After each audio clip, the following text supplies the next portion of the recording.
Hello from my side. As I already introduced myself, my name is Markus Unterweger. I'm working for the Pivot Group. What we're doing is on the slides later on, and I will give the presentation together with Michael. We as a company, were in this case the customer of Economics, who was the working agency.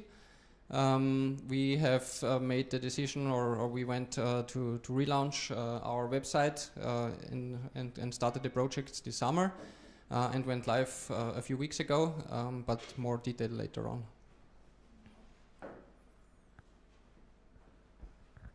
Okay, hello again. First of all, I want to introduce our team, which was working on the project. First of all, Anna, our tech lead, and Benjamin, the two were working on the back end.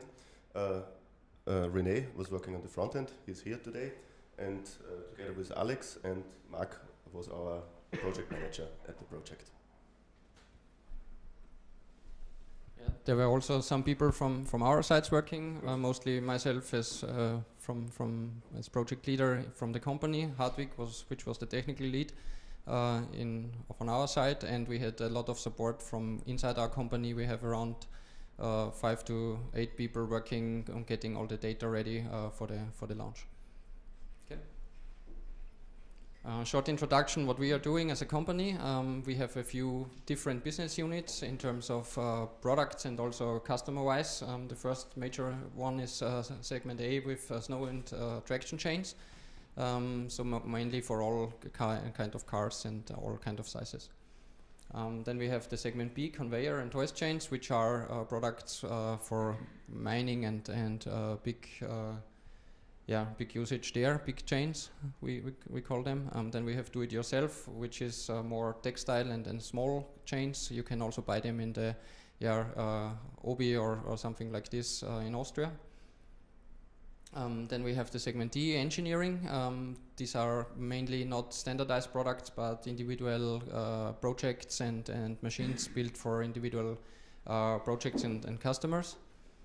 Then we have lifting. This is all things that are used to lift very heavy load in all kind of environments. Tire protection chains also around the world, very, very big for very, very big cars or trucks or machines, also around the world to protect the tires of the machines. And now, which is the newest one, metal forming, which are products that are mainly used by the other segments and made as a pre-product for all the other kind of segments I have already talked about. We are doing this around the world. We have on our website 22 countries in 12 different languages. So mainly all countries in Europe with a special focus on Eastern countries. Also India, Australia, United Northern America and Southern America, and customers around the world.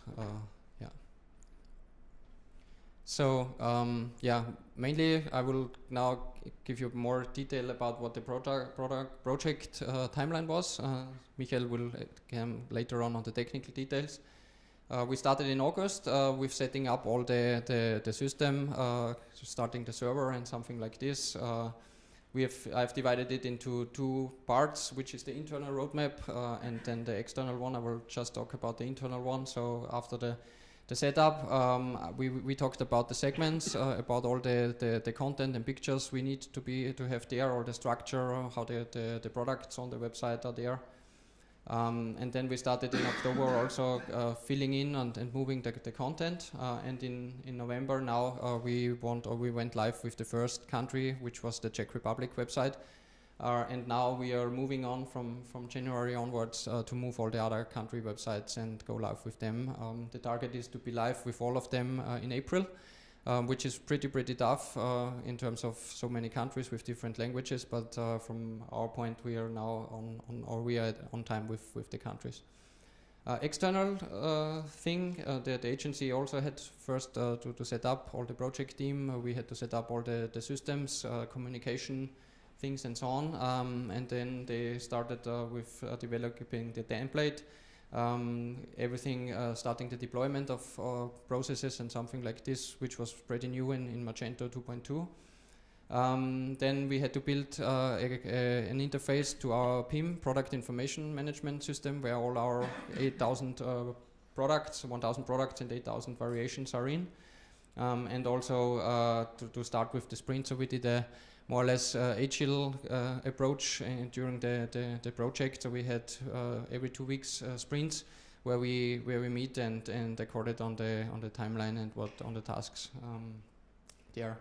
And now we are starting with all the B2B features. So the focus on the first country side in Czech Republic was just B2C. We sell there only one product group, which is snow chains, but we will start now to enhance those features more and more to more product groups and also to more B2B features. Yes, as Markus said, we started in August. We had there the Magento 2.2 release candidate, but there was one problem. We were no Magento partner, so we had no access to the JIT repo. Only with a special move from our Anna. Also the merchant didn't have access. Only with a special move from Anna, we got access to the JIT repo in mid of August. So we could start working and coding. At the end of September, the release of Magento 2.2 was. So we had the first update in the project or in the development. At the end of October, the Magento 2.2.1 release with a security update was. So the second update in the project, and at the end of November, we had the go live of the Czech Republic.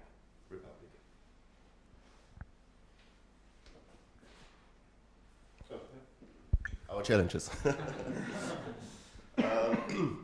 Yeah, a lot of Magento extensions weren't compatible with PHP 7.1, so we had a lot of pull requests and own extensions to make them ready for PHP 7.1. And the second problem was that the release candidate had the version 1.0 because of the first B2B version, and the most of the extensions weren't compatible with the 1.0. They were compatible with 2.x or whatever. So we had a lot of handwritten changes to make them compatible. The second challenge was we had no category import as a default feature in Magento 2.2. So we had to use the fast simple import from the Magento for Magento 2. But this was not compatible with the staging feature from the enterprise version, so we had to make a module around the importer to make them compatible. And additionally, there were a constant for the URL generation that it only worked for 3 levels, I think, and we had 5 levels at our category import. So we had to change this also. And the product import had some problems with empty values. We got empty values from the PIM, so the import doesn't work. We have a pull request for these issues in the JIT repo. And other problems were the URL key generation. There are a lot of issues at the GitHub repo. Yes, they were incorrectly generated, so the customer always said, "Oh, they don't look nice." Some of the issues were because of this troubles with the Magento. Yes, and the last challenge was the price index performance. We have 7,000 SKUs with 28 stores. So the indexer took about 1 hour, and we had 4 to 5 imports a day. So we had a lot of time to wait, mostly for Benjamin.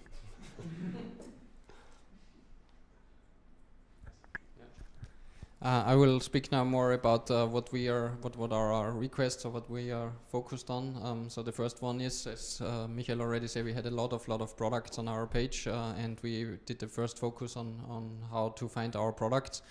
So we're using now Algolia, which is working as a search engine in the backend, and we made them available through search through 3 different indexes. And you can also find their cars or tires, which is important when you search for snow chains on your, you find your suiting snow chains for your car.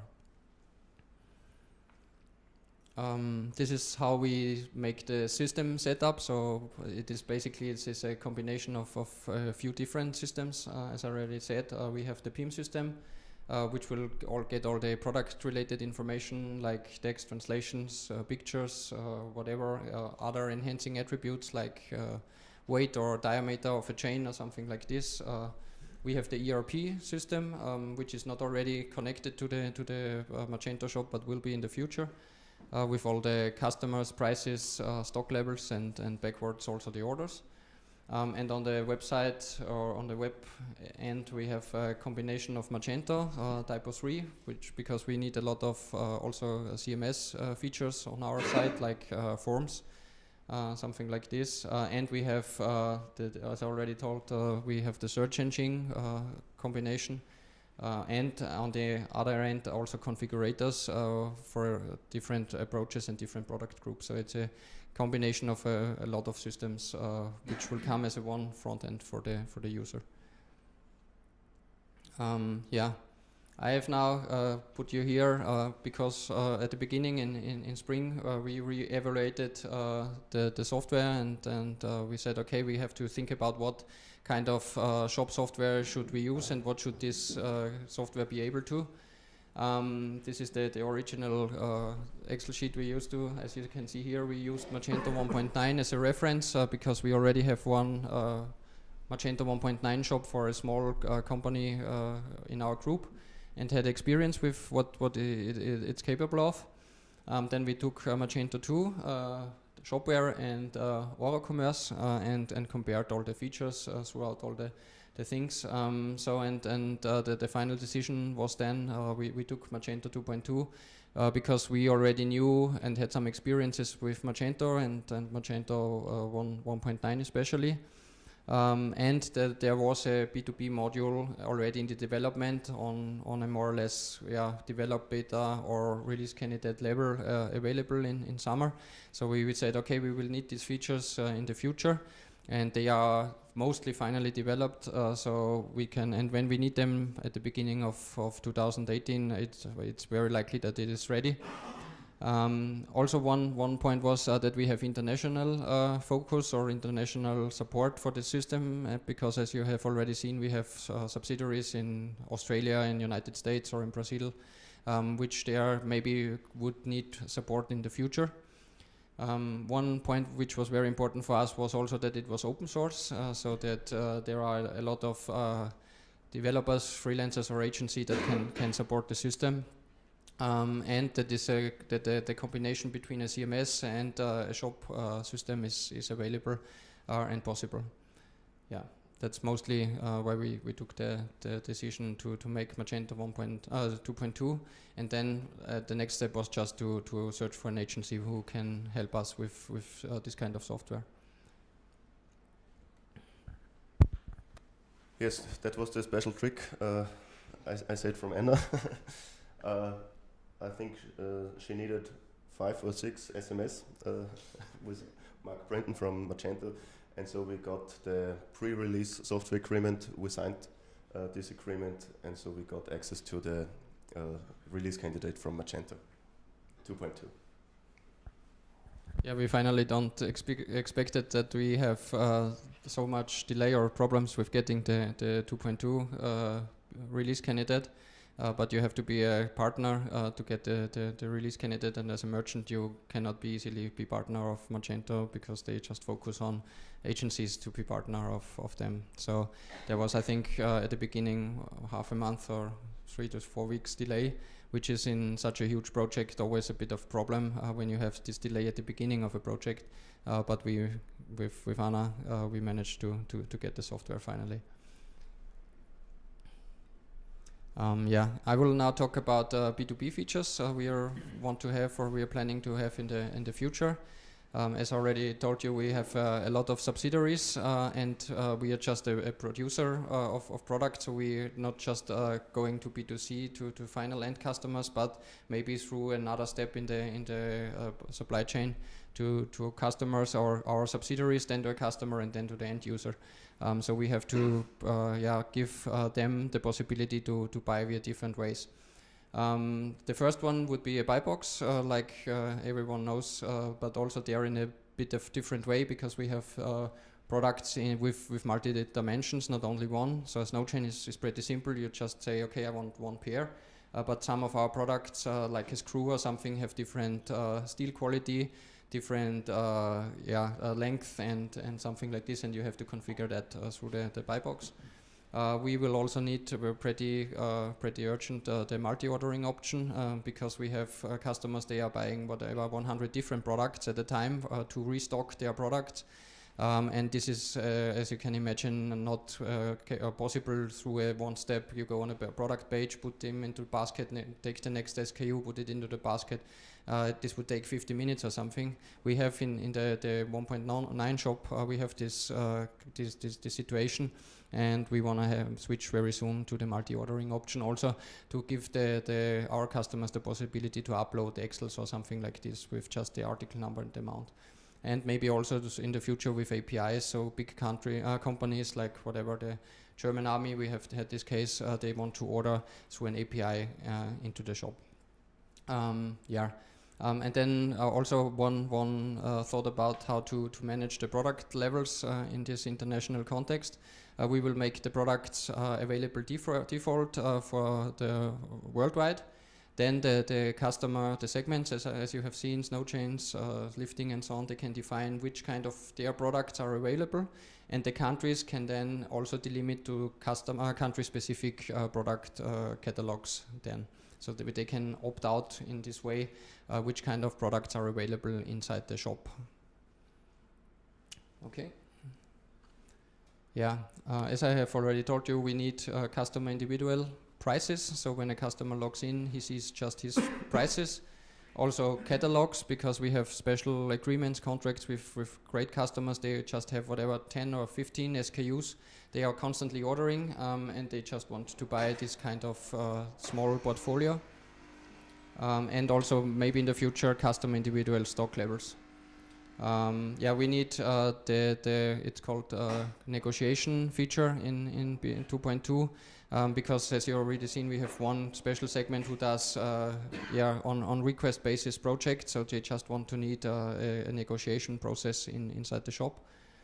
We need the VAT validation, so that when a customer registers, you need to validate if he is a company, which is level 1 validation, and the second level validation is also if the customer UID matches to the exact address of the company.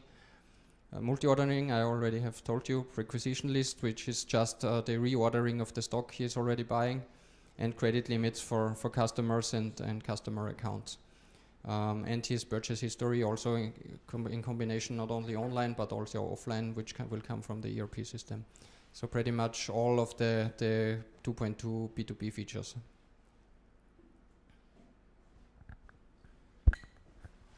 The one-step checkout module we used was the first we used it at the first company in the Magento 2 Enterprise Edition.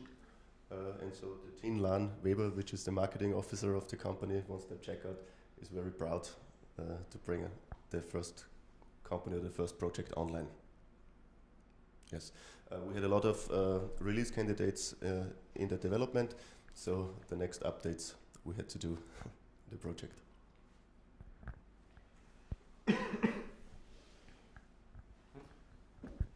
Yes, here are some pull requests, issue requests, and contributions we had to do. We made a lot of them are from the Magento 2 core. The most of them are from Anna and Benjamin, I think.